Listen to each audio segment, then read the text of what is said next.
Hello everyone. In this lecture, I will focus on phasor. Phasor as sinusoid या फिर ये कह लो कि हम phasor से sinusoid को कैसे रिप्रेजेंट करेंगे. Then various representation of phasor. This various representation of phasor means हम phasor को किस किस तरीके से रिप्रेजेंट कर सकते हैं. And then phasor algebra with some example. तो आज हम ये 4 टॉपिक कंप्लीट करेंगे. ठीक है. फेजर पे जाने से पहले आपको थोड़ा सा कॉम्प्लेक्स नंबर के बारे में बता दूं. अभी तक आपने कॉम्प्लेक्स नंबर में जो भी चीजें देखी थी आप उसे इस तरीके से नोट करते थे, z equals to a plus i b, या फिर ये कह लो कि this is like 5 plus i two, या तो आप इस तरीके से लिखते थे या फिर आप लिखते थे 5 प्लस 2i. इस तरीके से आप रिप्रेजेंट करते थे. वेयर दिस आई, ये आई आपका रिप्रेजेंट क्या करता था, ये आई आपको रिप्रेजेंट करता था इमेजिनरी नंबर. ठीक है, दिस रिप्रेजेंट इमेजिनरी नंबर. या अगर मैं इस तरीके से प्लॉट करता था तो ये आपका रियल एक्सिस हुआ करता था और ये इमेजिनरी एक्सिस. सो इस इमेजिनरी एक्सिस को आप आई से रिप्रेजेंट करते थे. ठीक, लेकिन अब से हम आई को रिप्लेस कर देंगे जे से. तो अब हम आई यूज नहीं करेंगे, अब हम जे यूज करेंगे. And this j is same as this imaginary number I.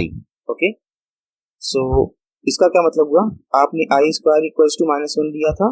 सो अब से क्या होगा, j square equals to -1. Okay, so इस i की जो जो प्रॉपर्टी थी वो सारी प्रॉपर्टी इस j की होंगी. ठीक, तो आप नंबर कैसे रिप्रेजेंट करोगे. अब अगर आपको कोई कॉम्प्लेक्स नंबर रिप्रेजेंट करना है तो आप रिप्रेजेंट करोगे a प्लस जे बी से. ठीक है, यानी कि अब मेरा जेड हो जाएगा a प्लस जे बी, या फिर 5 प्लस जे टू, या फिर 5 प्लस 2 जे. इस तरीके से हम रिप्रेजेंट करेंगे अब किसी भी कॉम्प्लेक्स नंबर को. ठीक, तो आप कॉम्प्लेक्स नंबर आप कैसे रिप्रेजेंट करते थे, ये आपका रियल एक्सिस होता है और ये आपका इमेजिनरी एक्सिस या फिर जे एक्सिस. ठीक है, नंबर आपका जैसे कुछ, अगर मैं 5 प्लस 2 जे रखूँ तो 5 रियल पे होगा, 2 यहाँ पे होगा, यानी कि यहाँ पे होगा. ये पॉइंट होती थी आपकी कुछ जेड, और आप इसे फिर इस तरीके से लाइन से मिला देते थे. तो इस तरीके से आपका कॉम्प्लेक्स नंबर हम रिप्रेजेंट किया करते थे. And this z is what, this z is 5 plus j two, where this is 5, this is 2. So ये जे टू क्या था, 5 क्या था, 5 क्या था, 5 is real component of z, and 2 क्या था, 2 is imaginary component of this complex number z. ठीक है, सो ये आपका कॉम्प्लेक्स नंबर हो गया. और आप ये देख लो कि कॉम्प्लेक्स नंबर को हम इस तरीके से रिप्रेजेंट कर सकते हैं इस लाइन के थ्रू. अब अगर मैं इस लाइन को रोटेट कर दूं तो मुझे क्या मिलेगा. देखो, अगर आपने एक कॉम्प्लेक्स नंबर पकड़ा, कोई भी एक कॉम्प्लेक्स नंबर लो और इसे रोटेट कर दो, इसका मैग्नीट्यूड तो सेम है. अगर मैंने कॉम्प्लेक्स नंबर लिया, मान लो z इक्वल्स टू 252 प्लस, चलो मैं लेता हूँ कुछ अलग ले लेता हूँ इस बार. मान लो मैंने z equals to 3 plus j2 लिया, j इंटू 2, तो इसकी लेंथ तो सेम रहेगी और इसे मैं रोटेट कर रहा हूँ एंगुलर स्पीड ओमेगा से. सो क्या होगा, ये इस सर्कल में रोटेट कर रहा होगा, ये इस सर्कल में रोटेट करेगा. अब मैं अगर इसका y प्रोजेक्शन लेता जाऊं और एक ग्राफ बनाऊं, इसका y projection at t equals to 0 यहाँ पे है, eight t equals to t1 ये है, तो प्रोजेक्शन y प्रोजेक्शन क्या हो जाएगा, ये हो जाएगा t इक्वल्स टू t3, यहाँ पे आ गया y प्रोजेक्शन, ये पूरा का पूरा हो जाएगा. ठीक है, सो हमें जो ग्राफ मिलेगा अब y प्रोजेक्शन का विथ रेफरेंस टू टाइम, वो एक तरीके से साइनोसॉइडल वेवफॉर्म मिलता है. तो आप ये देखो, यहाँ पे मैंने बनाया हुआ है, आपको यहाँ दिख रहा होगा, एक ब्लैक लाइन से बनाई है मैंने ये फेजर नहीं, आप इसे भी कॉम्प्लेक्स नंबर कहो, और एक ब्लू कलर से बना रखी है लाइन. ठीक है, और इन दोनों ही लाइंस को मैं ओमेगा से रोटेट कर रहा हूँ, एंटी क्लॉकवाइज. तो at some time t the angle travelled by this line will be what, omega t होगा ना. जैसे देखो यहाँ पे t इक्वल्स टू 0 पे ये एंगल मान लो फाई है, तो eight t equals to t1 इसने एंगल कितना ट्रेवल कर लिया होगा, इसने एंगल ट्रेवल कर लिया होगा ओमेगा t1. तो ये टोटल एंगल कितना हो जाएगा, 5 plus omega t1. At t equals to t2 इसने कितना एंगल ट्रेवल कर लिया होगा, यहाँ से ट्रेवल करना स्टार्ट किया है, इसने इतना एंगल ट्रेवल कर लिया. कितना ट्वेल्व हुआ इसने 12 किया ओमेगा T2। इस तरीके से आपका एंगल बढ़ता जाएगा और जब ये घूम के वापस आएगा तो 360 यहाँ नहीं यहाँ आएगा तो 360 डिग्री का पूरा रिवॉल्यूशन कंप्लीट। ओके, तो अब आप देखो यहाँ पे क्या है आपके पास ये लाइन रोटेट कर रही है। तो अभी देखो इसका मैं इमेजिनरी एक्सिस के अलॉन्ग प्रोजेक्शन ले रहा हूँ। ओके, तो ये मैंने प्रोजेक्शन की ग्राफ बना रखी है। तो एट t इक्वल टू 0 ये पोजीशन है, एट t इक्वल टू 0 इन दोनों की, ब्लू एंड ब्लैक दोनों की, ब्लू एंड ब्लैक दोनों की यही पोजीशन है। तो इनका इमेजिनरी एक्सिस पर प्रोजेक्शन क्या होगा, ब्लैक वाली पूरी की पूरी रियल के अलॉन्ग है तो इसका 0 होगा, ब्लू वाले का कुछ नेगेटिव में आएगा क्योंकि वाई एक्सिस या फिर ये कह लो कि ये एक्सिस इमेजिनरी एक्सिस ऊपर की ओर है। तो मैं इसे रेड से बनाता हूँ, इधर की है, ठीक है। सो इमेजिनरी एक्सिस ऊपर की ओर है तो इसका ब्लू का जो प्रोजेक्शन आया वो क्या आएगा, नेगेटिव। तो यहाँ पे आएगा कुछ वैल्यू, उसके बाद मैं बढ़ाता गया। अब जब आपने बढ़ाया एट सम टाइम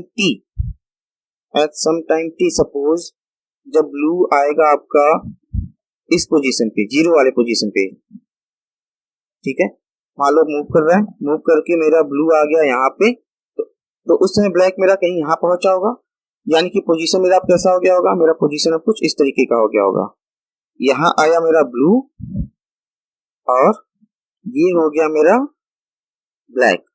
ओके, सो जब ये मेरा ब्लू है तो ये ब्लैक है, ये ब्लैक और ये ब्लू, यानी कि जब ब्लू के साथ मेरे को ये वैल्यू मिल रही है, सॉरी ब्लैक की ये वैल्यू मिल रही है, उस समय ब्लू की ये वैल्यू मिल रही है अगेन। तो ये आपका प्रोजेक्शन लिया मैंने y के लॉन्ग, y के लॉन्ग, ठीक है।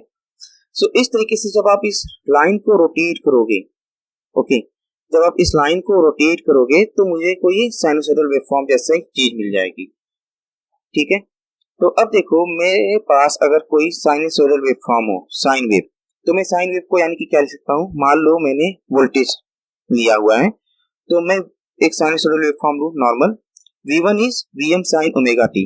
अच्छा एक और चीज देखो आप इसमें एक और चीज देखो आप, जो मेरी ब्लैक वाली लाइन ग्राफ है, ब्लैक वाला साइनसोइडल वेवफॉर्म है, वो 0 पोजीशन पे पहले पहुंच रहा है एज कंपेयर टू दिस, मतलब at t equals to 0, at t equals to 0 black 0 axis को क्रॉस कर रहा है, but at some time t equals to t1, at some time t equals to t1, या फिर आप ये कह लो कि at some theta equals to theta not, ठीक है, अगर मैं इसे t एक्सिस लूं या थीटा एक्सिस लूं, या फिर at some angle theta equals to theta nought, मेरी ब्लू वाली लाइन 0 एक्सिस को क्रॉस कर रही है, यानी कि जो ब्लू वाली लाइन है वो ब्लैक वाली लाइन के पीछे पीछे चल रही है। Okay, that means this blue line is lagging this, या this blue curve is lagging this black curve.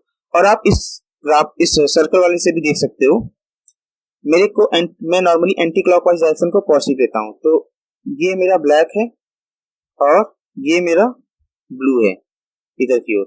तो आप देख सकते हो कि अगर मैं एंटी क्लॉकवाइज डायरेक्शन में देखूं तो ब्लैक पहले आएगा और ब्लू बाद में आएगा, ठीक है। So here this blue line, in this case this blue line is lagging this black line by angle phi, this angle phi, ठीक है। सो यहाँ पे जो मैंने थीटा नॉट बोला ये एक्चुअली थीटा नॉट ना होके ये एंगल फाई है, ठीक है। So this blue is lagging this black sinusoid by angle some angle phi. Okay, अब सपोज मेरे पास कोई लाइन होता जो इस तरीके से होता, ठीक है, और ये एंगल मैंने मान लिया, इस एंगल को मैंने मान लिया फाई 1, तो इसका ग्राफ देखो कैसा आता है, ये 0 टाइम t पे एट टाइम t है, ये वैल्यू दे रहा होता। ओके, तो इसका ग्राफ कुछ इस तरीके से आ रहा होता ग्राफ, या ये कह लो कि साइनसॉइड वेवफॉर्म कुछ इस तरीके से आ रहा होता, ठीक है। ये मान लो मैंने थर्ड ग्राफ बोला, तो थर्ड वाले का वेवफॉर्म कुछ इस तरीके से आ रहा होता, ठीक है। तो अब ये क्या है, ये थर्ड वाला वेवफॉर्म जो है ये ब्लैक और ब्लू दोनों से ही आगे चल रहा होता है ना, ये 0 एक्सिस को और पहले कट करता था, सी यहाँ पे कट करता कहीं, तो अब ये एंगल जो है आपका, ये एंगल क्या हो जाता है आपका फाई, मैंने क्या बोला फाई 1, सो ये एंगल आपका फाई 1 हो जाता, और ये वाला एंगल कितना था आपका फाई, ठीक है। So this line, this third जिसे मैंने थर्ड से डिनोट किया, third waveform lead this black waveform by angle phi 1 and this blue waveform by angle phi plus phi 1। और आप इसमें भी देख सकते हो कि ये जो मेरी थर्ड वेव फॉर्म है वो ब्लैक से आगे चल रही है, कितनी एंगल से, फाई 1 एंगल से, और ब्लू वाले से इस एंगल से, और ये एंगल कितना है, ये एंगल प्लस ये एंगल, यानी कि फाई प्लस फाई 1। ओके, सो मैं अब सिर्फ इन दो ग्राफ्स को मींस ब्लू एंड ब्लैक को अभी कंसीडर कर रहा हूं। तो देखो ब्लू से आपको जो वेव फॉर्म मिला, ब्लैक से, चलो पहले ब्लैक से देखें। ब्लैक से जो आपको वेव फॉर्म मिला वो आपको दिख रहा है सीधा सीधा क्या है, that is v m sine omega t. और V2 से यानी कि जो ब्लू वाली ग्राफ है, ये आपने देखा कि ब्लैक के पीछे आ रहा है, कितने एंगल से, फाई एंगल से। So this second wave form, इसे मैंने मान लो ब्लैक वाले को मैंने बोला 1, ब्लू को बोला 2। So wave form 2 is lagging wave form 1 by angle phi. So इसके लिए मेरे को इक्वेशन क्या मिलेगा, इसके लिए इक्वेशन मिलेगा V2 इज Vm sin omega t minus phi. अब देखो ये है क्या चीज actually, Vm sin omega t actually है क्या, ये एक रोटेटिंग लाइन है, यहाँ पे मेरे पास एक रोटेटिंग लाइन है, ठीक है। इस रोटेटिंग लाइन का ही इमेजिनरी एक्सिस के लॉन्ग कंपोनेंट है, इमेजिनरी एक्सिस के लॉन्ग कंपोनेंट है। सो Vm sin omega t is what, it is imaginary component of Vm e raised to power j omega t, because Vm e raised to power j omega t, e raised to power j omega t आपका होता क्या है, cos omega t plus j sin omega t, है ना। और हम imaginary component ले रहे हैं, यानी कि हम j कंपोनेंट ले रहे हैं सिंपली। सो j कंपोनेंट या इमेजिनरी कंपोनेंट आएगा क्या आपका, Vm sin ओमेगा t, ठीक है। सो और this Vm into e raised to power j omega t, this is a rotating line like ये वाली। सो इमेजिन V1 क्या हो गया आपका, imaginary of Vm e raised to power j omega t। So V2 क्या हो जाएगा, V2 is imaginary component of Vm e raised to power j of omega t minus phi, क्योंकि ये वाला लाइन था आपका, ये आपका V1 माना मैंने और इसे मैंने V2 माना, इस एंगल को मैंने माना फाई। सो V2 लैग कर रहा है फाई एंगल से, so it is Vm e raised to power j omega t minus phi, क्योंकि ये लैग कर रहा है फाई एंगल से, ठीक है। सो अब देखो मैं V2 को कैसे लिख सकता हूँ, फिर यहाँ पे आपने जो कंपोनेंट्स लिए थे इसे क्या लिख सकता हूँ, Vm e raised to power j omega t into e raised to power minus j phi. So मैंने बस माइनस j फाई को अलग कर दिया and e raised to power j omega t। Okay, so ये जो आपका कंपोनेंट है Vm e raised to power minus j phi, Vm e raised to power minus j phi, इसे ही हम फेजर कहते हैं। Okay, so Vm e raised to power minus j phi क्या है, it is a complex number that represent amplitude and phase of a sinusoid. So अब देखो ये एक्चुअली क्या था आपका V2, अगर मैंने बनाया होता तो ये कुछ इस तरीके से आ रहा था। सो इसमें मैग्नीट्यूड और ये फेज दोनों की इंफॉर्मेशन थी। So phasor is what, definition of phasor can be, a phasor is a complex number that represent the amplitude and phase of a sinusoid. Okay, so this is the phasor, Vm e raised to power minus j phi, this is phasor. Okay, अब इसका use कैसे करेंगे हम आपको दिखाते हैं आगे। अब आपने देखा फेजर क्या था, phasor is a complex number that represent amplitude and phase of sinusoid. और जब मैं इस फेजर को रोटेट कर दे रहा था, जब मैं इस फेजर को रोटेट कर रहा था, यहाँ पे देखो आप जब इस फेजर को रोटेट कर रहे थे तो हमें क्या मिला था, एक साइनसॉइड, ठीक है। So a rotating phasor represent a sinusoid. अच्छा, अब ये एग्जैक्टली हम कैसे रिप्रेजेंट करेंगे, नोटेशन क्या है मैं आपको दिखाऊंगा, बट अभी आपने समझ लिया कि rotating phasor represent a sinusoid, ठीक है। तो अब वेरियस रिप्रेजेंटेशन क्या होगा, फेजर है क्या एक्चुअली, phasor is a complex number which has some magnitude and phase angle, है ना। तो ये कॉम्प्लेक्स नंबर है, तो कॉम्प्लेक्स नंबर को हम अलग अलग तरीके से रिप्रेजेंट कर सकते हैं। पहला है rectangular form, rectangular form is a plus, या आप इसे a प्लस माइनस j भी कह लो। दूसरा है ट्रायंगुलर फॉर्म, ट्रायंगुलर फॉर्म अगर मैंने अभी जो सिग्नल लिया था V वाला, अगर मैं वोल्टेज वाला ही लेके चलूं, अगर मैं इसे V लेके चलूं तो क्या आएगा, v cos phi plus minus j sin phi. Polar form is v angle plus minus phi. Exponential form v e raised to power plus minus j phi. ये चार तरीके हैं जिनसे हम फेजर को रिप्रेजेंट कर सकते हैं। अब ये कैसे, ये सारे चीजें क्या है मैं आपको आगे दिखाता हूँ। अच्छा, यहाँ पे मैंने एक v ले रखा है और यहाँ पे भी v आएगा, मैं स्किप कर गया शायद। ओके, सो यहाँ पे भी v आएगा, v cos phi plus minus j times v sin phi। सो ये आपका हो गया। अब अगर आपने वोल्टेज लिया तो v, जनरल इक्वेशंस अगर आप देखोगे तो उसमें r लिखा होता है नॉर्मली, ठीक है। सो ये हो गए। अब एक चीज का आप यहाँ पे ध्यान देना, ओके यहाँ पे है ये चीज मेंशन किया हुआ है। सो ये जितने भी फॉर्म थे, ये चारों form, this all form represent sinusoid with angular frequency omega. So अब देखो कन्वर्जन के लिए, यानी कि मेरा कहने का मतलब ये है कि a plus minus j b is equivalent to v cos phi plus minus j v sin phi is equivalent to v angle plus minus phi is equivalent to v e raised to power plus minus j phi, and this is equivalent to vm sin omega t plus minus phi, where this vm is root 2v। यानी कि ये आपने जो v लिखा है यहाँ पे, यहाँ पे, यहाँ पे, यहाँ पे, ये v फेजर का मैग्नीट्यूड रिप्रेजेंट कर रहा है। This v represent magnitude of phasor. Phasor में जो हम वैल्यू रिप्रेजेंट करते हैं या मैग्नीट्यूड होती है वो आरएमएस वैल्यू रिप्रेजेंट करती है। और आरएमएस वैल्यू क्यों रिप्रेजेंट करती है? बिकॉज हमारे जो भी मोस्टली एमीटर वोल्टमीटर डिजाइन होते हैं वो आरएमएस वैल्यू ही मेजर करते हैं। तो फेजर से भी हम जब भी फेजर फॉर्म बनाते हैं तो हम नॉर्मली आरएमएस वैल्यू मेजर करते हैं, ठीक है। So this phasor represent what? V m sine omega t plus minus phi, where this v m is root 2v। अच्छा, अब आपको ये कंफ्यूजन हो सकता है कि मैंने जब इसका कंपोनेंट लिया तो इसने तो मेरे को ये अगर v था तो vm, अगर मैंने इसे v माना तो यहाँ से मेरे को मिला v sine omega t plus minus phi, जो भी इस तरीके से आएगा, v sine plus omega t plus minus phi इस तरीके से आएगा। तो मैं इसे vm क्यों कह रहा हूँ? एक्चुअली देखो मेरे को करना क्या है, सिंपली एक रूट 2 से मल्टीप्लाई करना है मैक्स पीक वैल्यू निकालने के लिए, साइनसॉइडल के मैक्सिमम वैल्यू के लिए। सो अगर मैं कोई भी कैलकुलेशन करता हूँ, सपोज मेरे को पावर कैलकुलेशन करना है, रेजिस्टेंस या करंट कैलकुलेशन करना है, तो करंट भी अगर मैं निकालूंगा, मान लो मेरे को करंट भी निकालना हुआ, जैसे मेरे को अगर फेजर में कैलकुलेशन करना है और मुझे करंट निकालना है, सो उसमें होगा, इस केस में होगा क्या, फेजर में हमें डिवाइड करनी होगी दो क्वांटिटीज को, voltage upon current, that will be your resistance. So phasor में मैंने वोल्टेज भी लिया है, फेजर में मैंने करंट भी लिया है, तो रूट 2 का जो कंपोनेंट आ रहा है वो ऊपर नीचे अपने आप कैंसिल हो जाएगा, ठीक है। और अगर पावर में करना हुआ तो मुझे पता है कि that v and i are means power p क्या होगा आपका v इंटू आई, तो मुझे पता है कि v और i आरएमएस वैल्यू है। So that power p will be v maximum into i maximum divided by 2।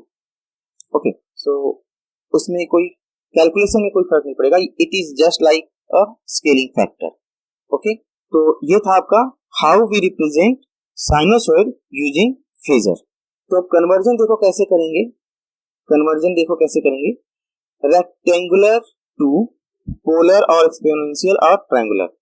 यानी कि मुझे करना क्या है, मुझे निकालना है पोलर एक्सपोनेंशियल या ट्रायंगुलर में हमें चाहिए क्या, पोलर एक्सपोनेंशियल एंड ट्रायंगुलर में मेरे को चाहिए r, where this r is what? This r is magnitude of the phasor, r is magnitude of the phasor।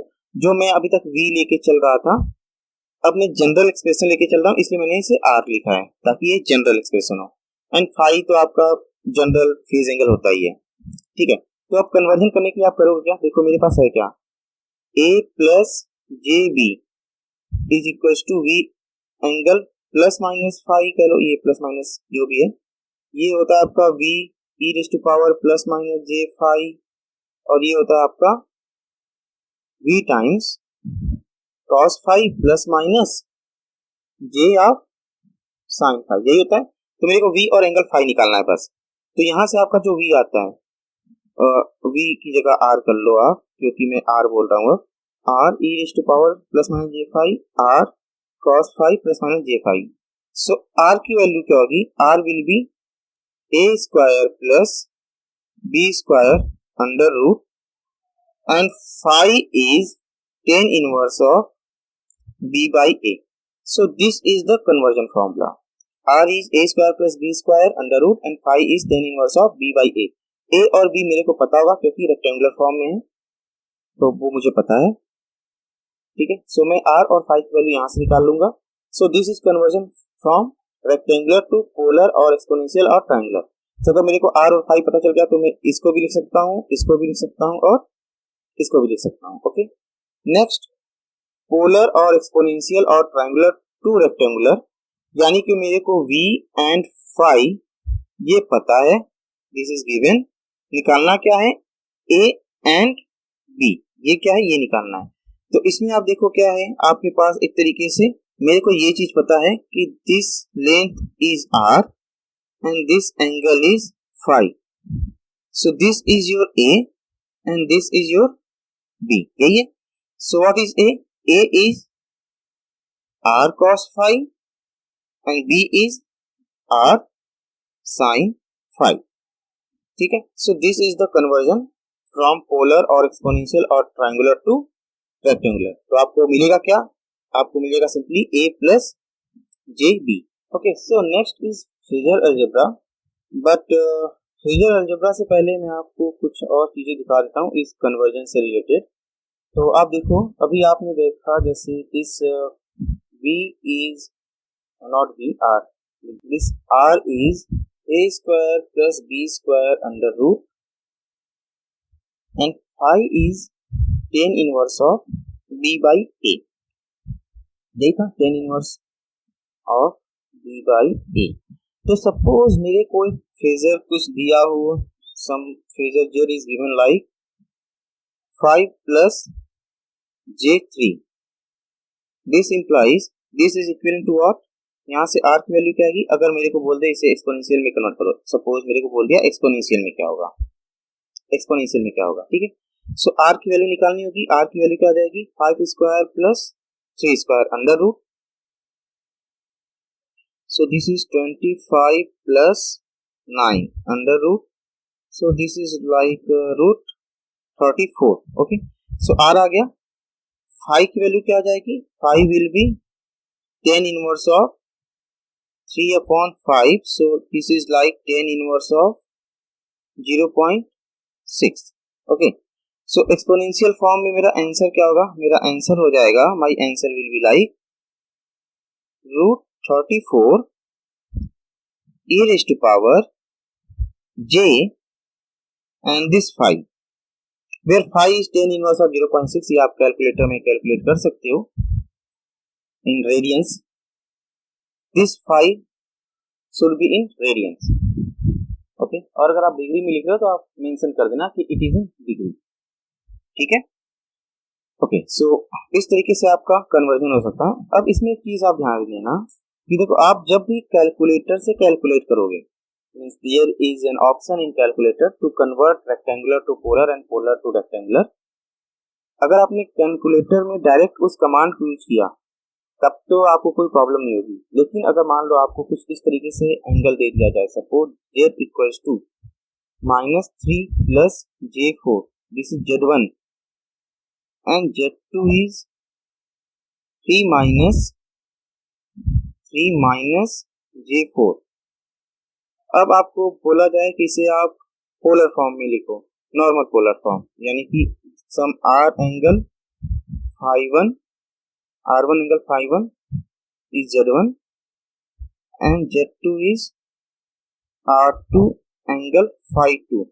आपको अगर r1 r2 phi1 phi2 निकालना है तो आप क्या करोगे, सो सी r1 is what, r1 is simply -3 square plus 4 square under root, so this is like 9 plus 16 under root, so this is 5। Okay, R2 की value भी सेम आएगी, R2 क्या हो जाएगा आपका 3 square plus minus of 4 square under root, so this is also 5। so R1 R2 तो same आ गया 5, लेकिन अब मैं अगर phi1 phi2 निकालूंगा और आप इसे कैलकुलेटर से phi1 phi2 के लिए यूज करोगे कैलकुलेटर में, तो आपको थोड़ा सा चेंज मिलेगा। देखो यहाँ पे आप जब फाइव वन लिखोगे then five one is tan inverse of 4/-3। आप अगर इसे लिखोगे टेन इनवर्स ऑफ -4/3, ठीक है, तो ये गड़बड़ रिजल्ट देगा। ये आपको एक एंगल देगा जो कि नेगेटिव में होगा, जबकि ये एंगल नेगेटिव नहीं है। मैं अभी आपको दिखाता हूँ मैं बोलना क्या चाहता हूँ। सो आपने फाइव वन लिखा तो फाइव वन क्या आया, टेन इनवर्स ऑफ 4/-3। और फाइव टू आप लिखोगे तो क्या आएगा, five two will be tan inverse of -4/3। ये आपका ठीक है, ये आपका नेगेटिव एंगल आ जाएगा। तो अब देखो मैं कहना क्या चाह रहा हूँ, चार क्वाड्रेंट है, तो अगर मैं पॉइंट ये लूँ माइनस, देखो हाँ, मैं अगर Z1 को रिप्रेजेंट करना चाहूँ तो Z1 क्या होगा, -3 कहीं यहाँ पे होगा, प्लस J4 कहीं यहाँ होगा। ओके, यानी कि ये आपका Z1 है, ये आपका Z1 है, this is Z1 and this angle is ∅1। Z2 क्या है आपका, Z2 है आपका कुछ यहाँ पे होगा, Z2 है -4 कहीं यहाँ होगा एंड +3 सपोज यहाँ पे है, ये मान लिया आपका +3 था, ये -3 है, ठीक है,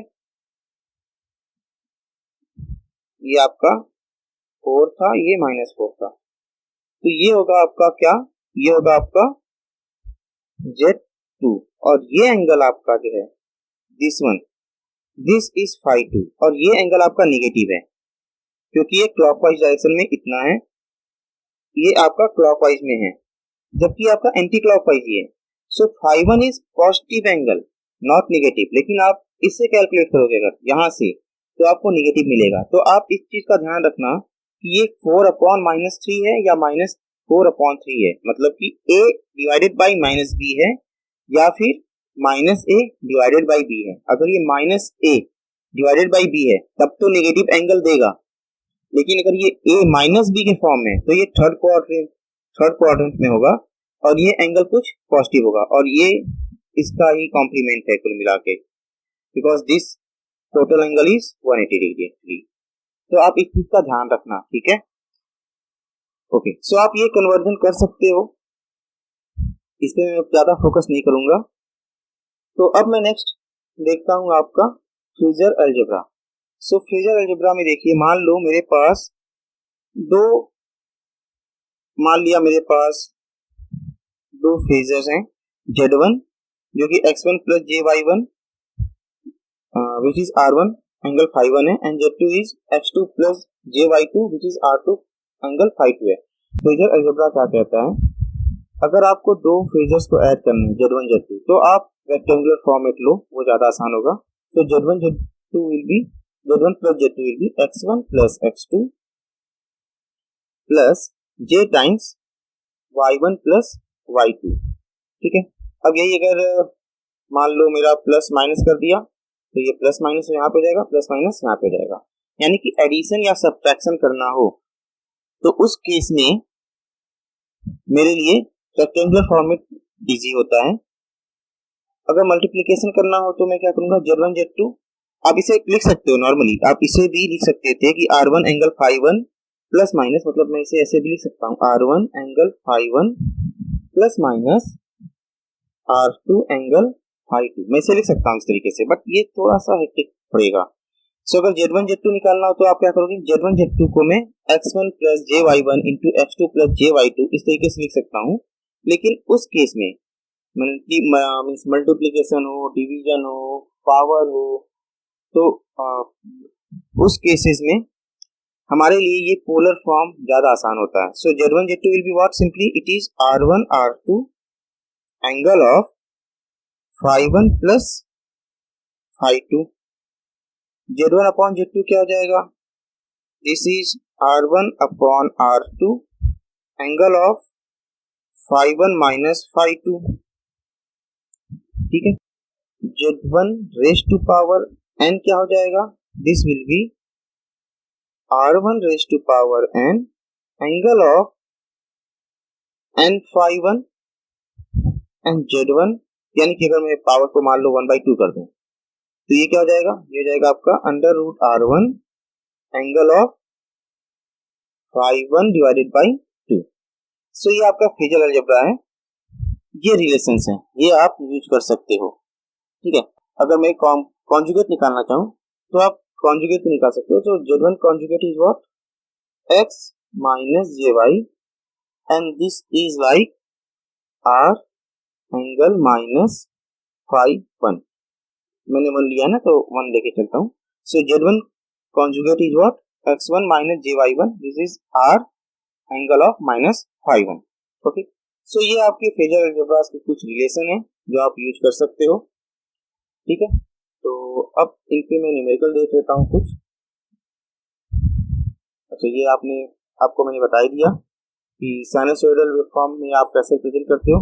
suppose sinusoidal waveform is Vt, this is Vm sin omega t plus minus phi, it is in time domain and this can be written like V angle plus minus phi or V e raised to power plus minus j phi in phasor domain। ठीक है, where this V is what, this V is Vm upon √2, that is RMS value। ठीक है, तो आप इसके numerical देखते हैं। पहले तो मान लो आपके पास ये दो वेवफॉर्म्स हैं, साइनसोइडल वेवफॉर्म्स हैं। I1 is 10√2 sin omega t and I2 is 20√2 sin omega t plus 60। मेरे को I3 निकालना है which is I1 plus I2।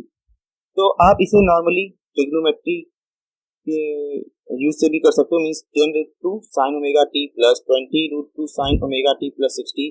फिर आप sin A plus sin B का फॉर्मूला लगा सकते हो, means A sin theta plus B sin theta, उस टाइप के फॉर्मूले को यूज करके भी कर सकते हो। बट मैं इसे फेजर से सॉल्व करना चाहता हूँ। ठीक है, सो मैं करूंगा क्या, इन साइनसॉइड को पहले कन्वर्ट करूंगा फेजर में। सो 10√2 sin ओमेगा t, इसमें कोई फेज एंगल अलग से नहीं दिया है। सो मैं इसे क्या लिख सकता हूँ, मैं इस I1 को लिख सकता हूँ 10 एंगल 0 डिग्री। फेजर फॉर्म में ये क्या है, 10 एंगल 0 डिग्री। और ये फेजर फॉर्म में I2 क्या है, I2 is in phasor form 20 angle 60 degree. अच्छा, एक चीज का ध्यान रखना, ओमेगा सेम होनी चाहिए। अगर मेरे को दो साइनसॉइड ऐड करने हैं तो दो साइनसॉइड तभी ऐड होंगे जब उनकी एंगुलर फ्रीक्वेंसी सेम होगी। और जब मैं फेजर की बात कर रहा होता हूँ, इस तरीके से मैं फेजर की बात कर रहा होता हूँ, तो बाय डिफॉल्ट इसमें ओमेगा इनहेरेंट होता है। जब मैं 20 एंगल 60 डिग्री लिखता हूँ, that means it is 20 sign omega t plus 60 degree. ठीक है, और आपकी फ्रीक्वेंसी, एंगुलर फ्रीक्वेंसी गिवन होगी। जब मैं 10 एंगल 0 लिखता हूँ, that means it is 10√2 sign omega t। कुछ बुक्स में या कभी कभी आप इसे मैक्सिमम वैल्यू भी यूज कर लेते हैं कभी कभी, बट नॉर्मली ये आरएमएस वैल्यू ही होता है। ठीक है, सो आपने ये लिख दिया फेजर फॉर्म में, I1 is 10 angle 0, I2 is 20 angle 60 degree. अब मैं इसे इस पोलर फॉर्म को तोड़ूंगा रेक्टेंगुलर में। सो 10 angle 0 is what, 10 angle 0 is 10 cos 0 plus j times 10 sin 0, 10 cos 0 plus j times 10 sin 0 plus, इसे तोड़ोगे तो क्या मिलेगा, इसे तोड़ोगे तो आपको मिलेगा 20 cos 60 plus j times 20 sin 60। और अब आप cos 0 sin 0 cos 60 sin 60 की वैल्यू रख दोगे तो आपको I1 प्लस I2 की वैल्यू जो कि I3 है वो मिल जाएगी 20 प्लस j टाइम्स 10√3। ये रेक्टेंगुलर फॉर्म है, तो इसे मैं अगेन पोलर फॉर्म में कन्वर्ट कर लेता हूँ पहले। तो आपको यहाँ से ये पता चल जाएगा कि how we represent rectangular form to sinusoid. ये आपको रेक्टेंगुलर फॉर्म दिख रहा है। अब मैं इस रेक्टेंगुलर फॉर्म को, या ये कह लो आप कि मान लो मैंने तुम्हें बोल दिया कि मैंने एक complex number a plus j b दे दिया। अब मैंने बोला ये साइनसॉइड कैसे रिप्रेजेंट कर रहा है, तो आप इस a प्लस जे बी को v एंगल फाई में रिप्रेजेंट करोगे। उसके बाद जो मेरे को साइनसॉइड मिलेगा vt, वो साइनसॉइड vt क्या हो जाएगा, √2 Vm sine of omega t plus phi. ये फाई प्लस भी हो सकता है, माइनस भी हो सकता है। ठीक है, सो ये मेरे को a प्लस जे बी के फॉर्म में मिल गया I1। तो अब इसे मैं कन्वर्ट करूंगा पहले किसमें, इसे मैं कन्वर्ट करूंगा पोलर फॉर्म में। तो आपने इसे पोलर फॉर्म में कन्वर्ट किया, some I angle phi. So I की वैल्यू क्या आएगी, a square plus b square under root, so ये रूट 700 आ गया, and phi is tan inverse of b by a, so this is like 41 degree. So I3 क्या हो जाएगा, I3 will be in phasor form under root of 700 angle 41 degree, और ये क्या है आपका आरएमएस वैल्यू, मेरे को साइनसॉइड में कन्वर्ट करना है तो क्या करूंगा, root 2 v sin omega t plus minus 5 plus is for positive 5 angle minus for negative, so root 2 into root 700 into sine omega t plus 41 degree. So इस तरीके से हम ये प्रॉब्लम सॉल्व कर सकते हैं। सेकेंड मेथड है ग्राफिकल, इसी प्रॉब्लम को करने का। तो आपने देखो फेजर में कन्वर्ट कर रखा था इसे I1 और I2 को, तो मैं इस फेजर को बना देता हूँ। तो सपोज ये रेफरेंस लिया, तो ये मैंने मान लिया 10 और 60 डिग्री, तो ये आपका इमेजिनरी एक्सिस है। अगर अब मैंने मान लो ये लिया एक्स एक्सिस या रियल एक्सिस, और ये हो गया मेरा वाई एक्सिस या फिर इमेजिनरी एक्सिस। तो मेरा जो I1 है, I1 कहाँ होगा, I1 इधर ही आएगा, ये I1 आ गया आपका जो कि 10 होगा, I2 कहीं 60 डिग्री पे इधर होगा, ये 60 डिग्री पे, ये मेरा I2 हो गया जो कि 20 है। तो अब आपको मैग्नीट्यूड निकालना है तो क्या करोगे, इनका simple vector parallelogram law of addition लगा दो, ठीक है। So this will be your I3 and this I3 will give you RMS value, क्योंकि मैंने आरएमएस वैल्यूज ले रखा है, ठीक है। सो ये क्या हो जाएगा आपका, simply a square plus b square plus 2ab into cos theta, 2ab cos theta, theta is angle between this two phasors, okay. इस तरीके से भी हम इसे कैलकुलेट कर सकते हैं, ठीक है। So next example is calculate phase angle between v1 and v2 where v1 is minus 10 cos omega t plus 50 degree and v2 is 12 sin omega t minus 10 degree, okay.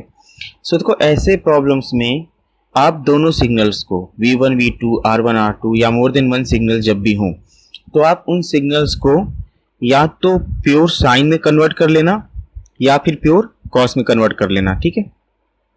मैं साइन के साथ ज़्यादा comfortable feel करता हूँ, सो मैंने sign में convert कर लिया सभी को।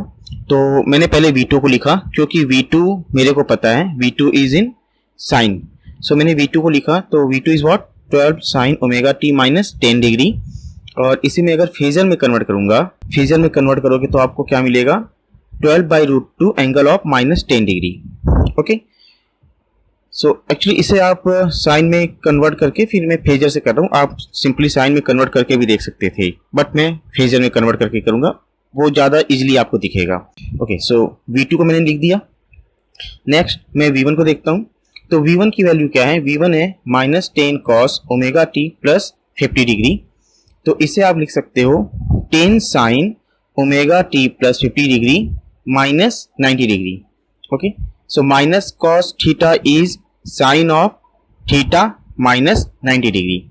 सो इसे आप जब सॉल्व करोगे तो क्या मिलेगा, it will be 10 sine omega t minus 40 degree, यानी कि फेजर फॉर्म में क्या आ जाएगा ये आपका 10/√2 माइनस 40 डिग्री, ओके। सो अब देखो यहाँ पे मैंने क्या किया, मेरे को v1 मिल चुका है, v1 is 10/√2 angle minus 40, okay, 10/√2 angle minus 40, v1 है 10/√2 एंगल माइनस 40 एंड v2 है 12/√2 एंगल माइनस 10 डिग्री, ओके।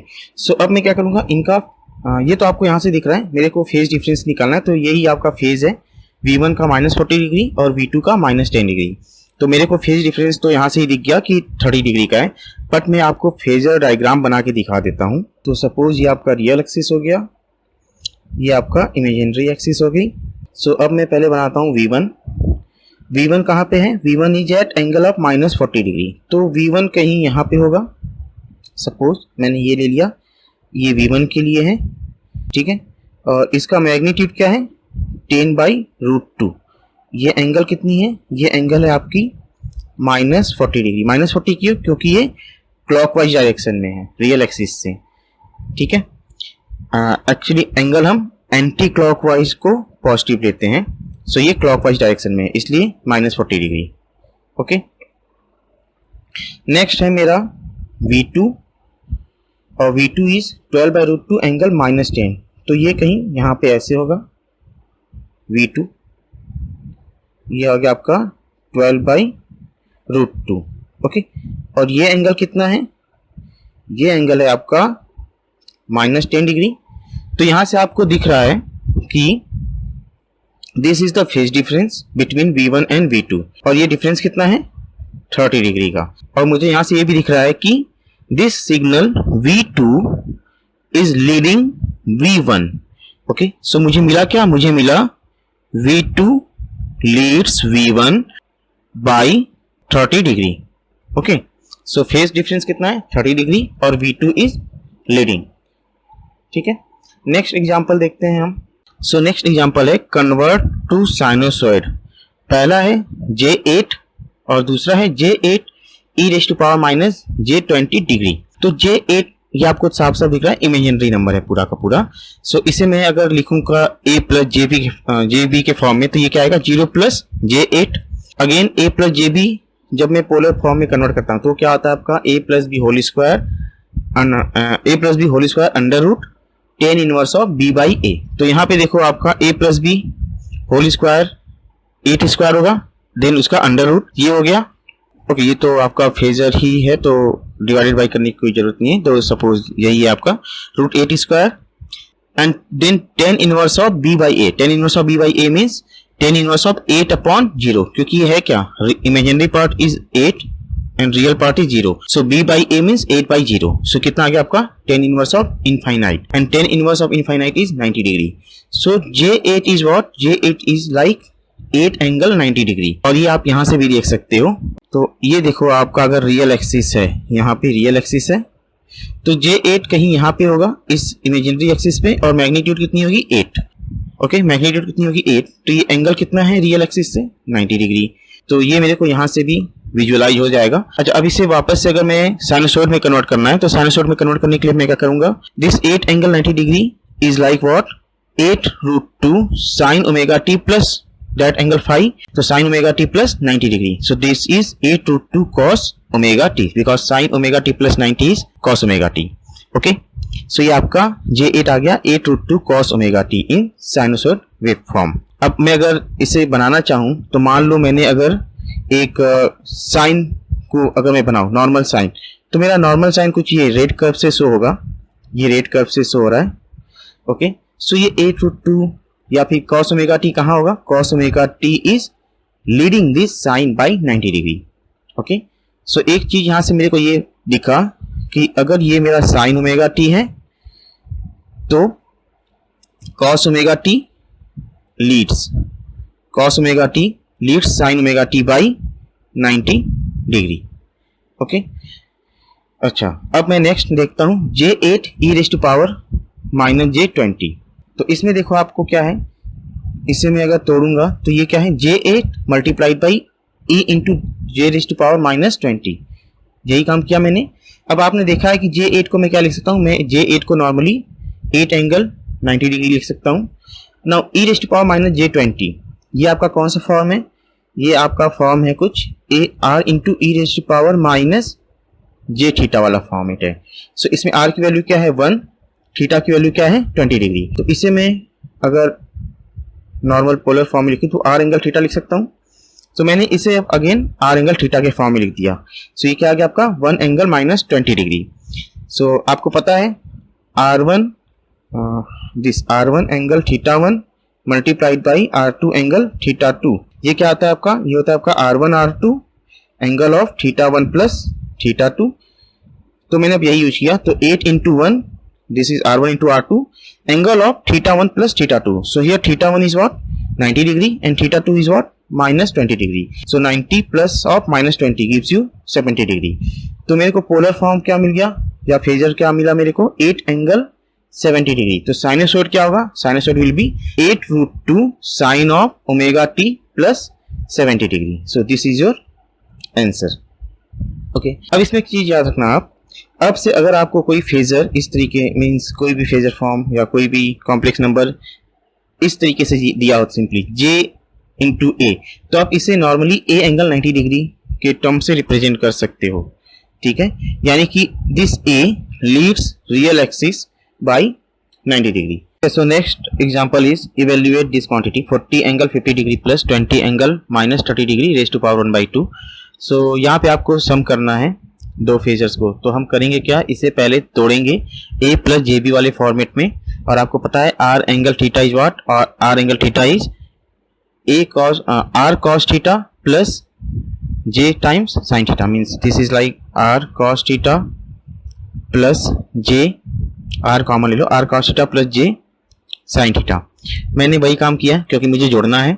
सो 40 एंगल, और मैंने यहाँ क्या किया, पहले मैंने मान लिया कि this x is 40 angle 50 degree plus 20 angle minus 30 degree, और मुझे इवेल्युएट क्या करना है इसका अंडर रूट, क्योंकि यहाँ पे रेज़ टू पावर 1/2 है, raise to power 1/2। So x क्या आ गया 40 angle 50 degree plus 20 angle minus 30 degree, और मेरा आंसर क्या होगा, मेरा आंसर होगा x रेज़ टू पावर 1/2।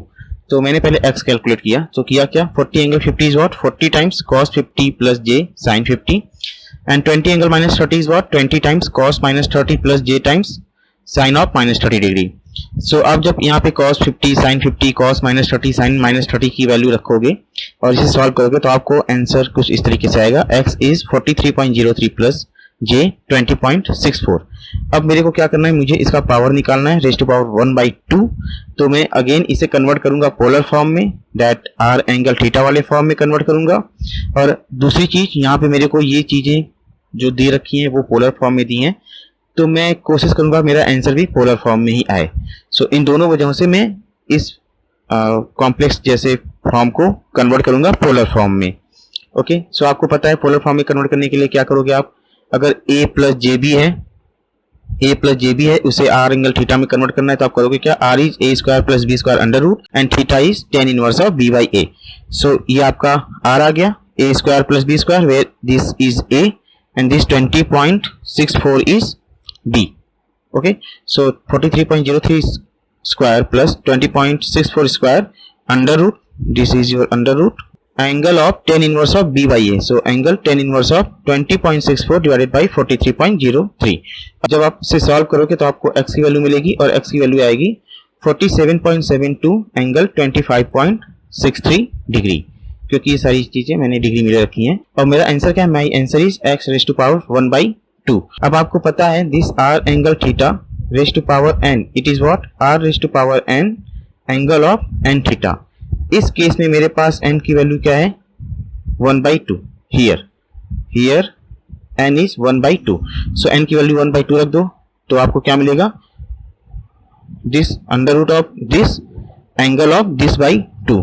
सो मैंने वही काम किया, 47.27 under root angle 25.63 divided by 2, और ये वैल्यू आएगी आपकी 6.88 angle of 12.82 in degree, because this is angle is in degree. So this is your answer. Okay, so अगर आपको फेजर साइनसॉइड और फेजर अलजेब्रा में कहीं पे भी कोई डाउट हो तो आप मेरे को मैसेज करके पूछ सकते हो कमेंट सेक्शन में। Thank you.